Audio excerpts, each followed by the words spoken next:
Hello everyone, my name is Lee Thomas. I am the author of Molly and the Bog Sprogs, a book which was released by Tiny Tree just about a month ago now, and has had some great feedback and people really seem to be enjoying it, and I'm going to read it for you today, and I hope you enjoy it too. So here we go. Okay. Molly is a monster. She goes to monster school. Her best friend is a werewolf. The school nurse is a ghoul. The dinner lady is a troll. The head's a deep sea creature.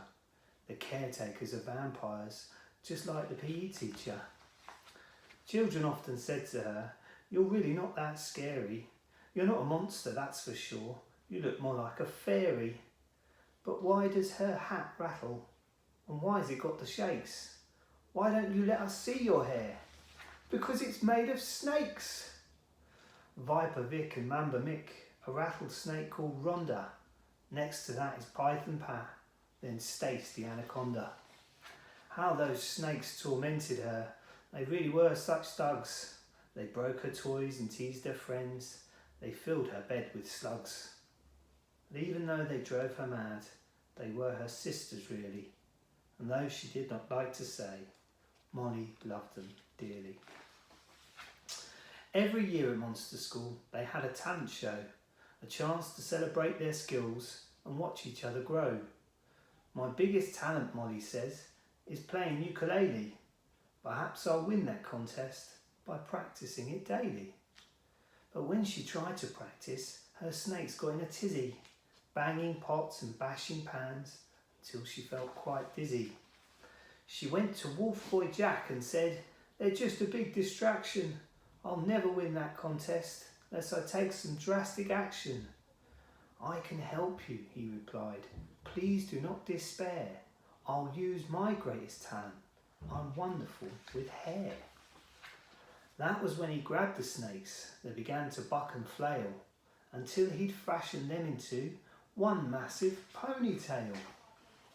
She was free to practice now. Her snakes were tightly bound. The talent contest started, but those naughty snakes unwound. Victor ate a microphone. Stacy broke a light. Mick and Pat stole witches' hats. Rhonda kissed a sprite. The judges held their scorecards up, noughts across the board. Molly bumbled off the stage as every monster roared. The next year, Molly said to friends, "I will not cease my conquest. I'll find a way to beat those snakes and win that talent contest." She waited till they went to sleep and then she went to work.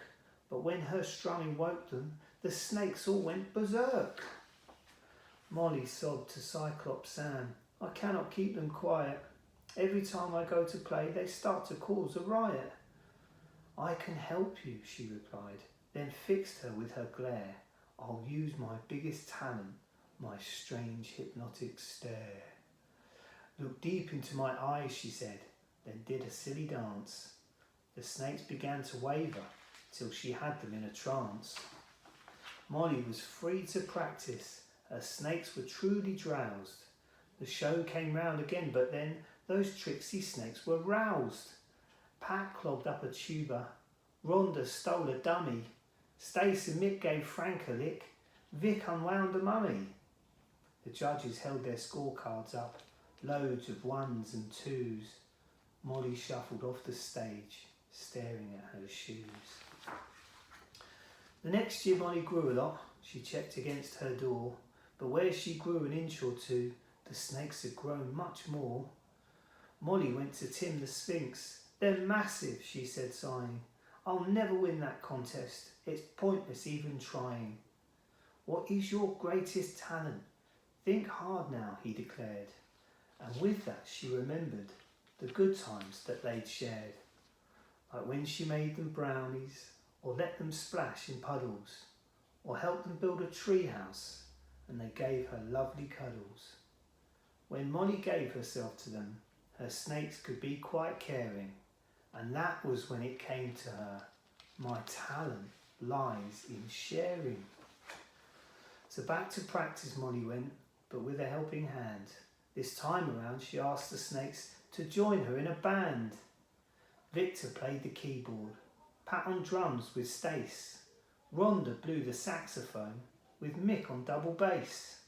The judges lifted up their cards to show a perfect score. Molly's heart filled up with joy as the monsters cheered for more. So they won the competition and received a big award, but the snakes went and broke it when they used it as a sword. But even though they drove her mad, they were her sisters really, and though she did not like to say, Molly loved them dearly. Okay, there we go. That's Molly and the Bog Sprogs. I hope you enjoyed that, guys. Take care.